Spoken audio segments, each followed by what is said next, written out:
Por muitos anos, pelo menos aqui no Brasil, no contexto teológico, mesmo no contexto arminiano, de uma forma geral, era comum o entendimento que Armínio era um calvinista que deixou de sê-lo para propor um novo pensamento.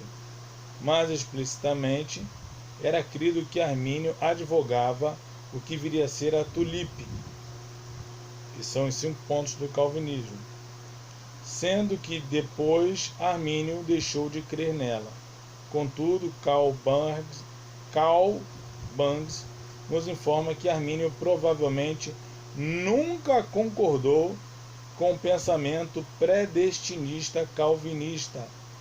Barnes responde às indagações sobre o porquê de Armínio ter chamado para refutar Dirck se ele não cria na predestinação calvinista, afirmando que ou um dos que o chamaram não sabiam da posição de Armínio, presumindo que ele já estudou com Beza, logo era calvinista de âmbito da predestinação.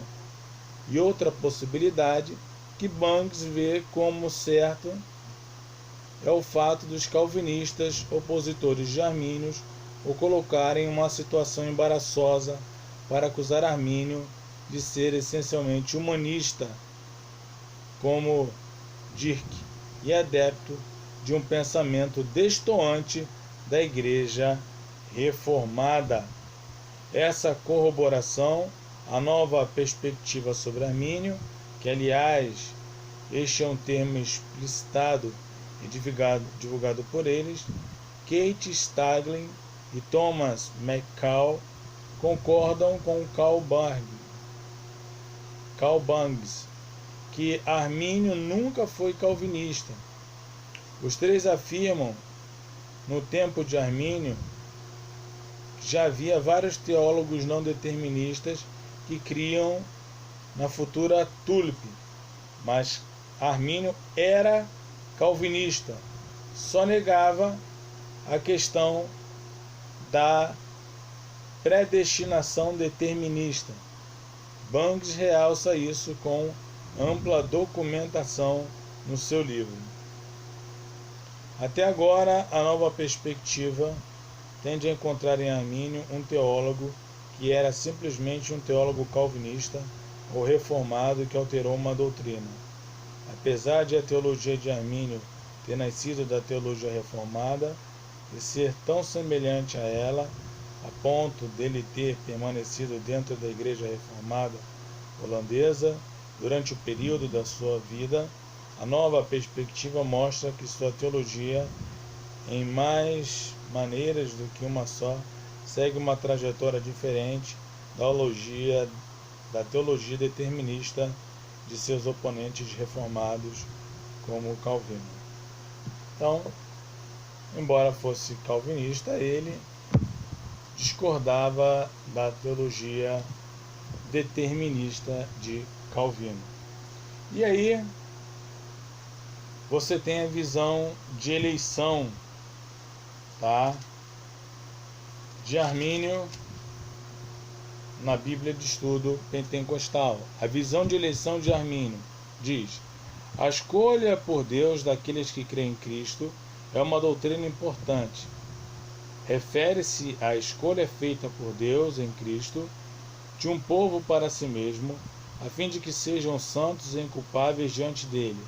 Essa eleição é uma expressão do amor de Deus, que recebe como seus todos os que recebem seu Filho Jesus. A doutrina da eleição abarca as seguintes verdades: a eleição é cristocêntrica. A eleição de pessoas ocorre somente em união com Cristo Jesus. Deus nos elegeu em Cristo para a salvação. Se você escolhe Jesus como Senhor e Salvador, você se torna um eleito. Tá? Se torna um eleito. A predestinação, porque a eleição é para todos. A predestinação. A predestinação significa decidir de antemão e se aplica aos propósitos de Deus inclusos na eleição. A eleição é a escolha feita por Deus em Cristo de um povo para si mesmo, a igreja verdadeira. A predestinação abrange o que acontecerá ao povo de Deus, todos os crentes genuínos em Cristo. Deus predestina seus eleitos a serem chamados, justificados e glorificados conforme a imagem do seu Filho, inculpáveis pela presciência, participantes de uma herança para louvor da sua glória. A predestinação, assim como a eleição, refere-se ao corpo coletivo e abrange indivíduos somente quando estes são inclusos no corpo de Cristo mediante a fé em Jesus. Eles só são predestinados e eleitos quando são inclusos, referente da doutrina calvinista. A doutrina calvinista, eles são predestinados, são eleitos antes da fundação do mundo. A predestinação arminiana, para que eles sejam predestinados, eles precisam estar inclusos. Para que eles sejam eleitos, eles precisam estar inclusos no corpo de Cristo. Cada teólogo com seu ponto de vista aí na soteriologia, tá? Cada um. E o texto base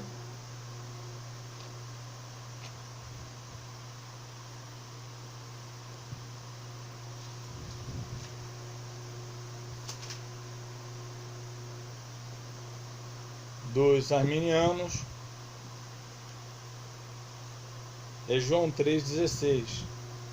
Porque Deus amou o mundo de tal maneira que deu o seu Filho unigênito, para que todo aquele que nele crê não pereça, mas tenha a vida eterna. Porque Deus enviou o seu Filho ao mundo, não para que condenasse o mundo, mas para que o mundo fosse salvo por ele. Então, dois teólogos, tá? Falamos de Armínio, ok? Enquanto Calvino falava sobre predestinação e eleição por decreto, Armínio fala por presciência e inclusão. Mas são dois teólogos, tá? Que pensavam diferente. Tá? Dois teólogos que tinham uma maneira soteriológica de pensar diferente acerca dos arcanos de Deus. Isso aí a gente só vai saber no céu. Quando a gente chegar no céu, a gente chama o Paulo, chama o Armínio, chama o Calvino e fala: aí, Paulo, dá uma aula para os dois aí, que os dois criaram uma confusão tremenda lá na Terra. Muita gente aí parou de se falar, saíram no tapa, por causa desse negócio de predestinação aí e eleição. Dá uma aula para eles aí. Mostra para eles o que é predestinação, o que é eleição, vê quem dá certo e quem está errado aí. Porque tá difícil. Né? Então, meus irmãos, terminamos aqui a nossa aula sobre os pontos do arminianismo, tá? E no terceiro bloco eu vou tecer apenas um comentário a respeito disso. Legal? Deus abençoe sua vida, em nome de Jesus.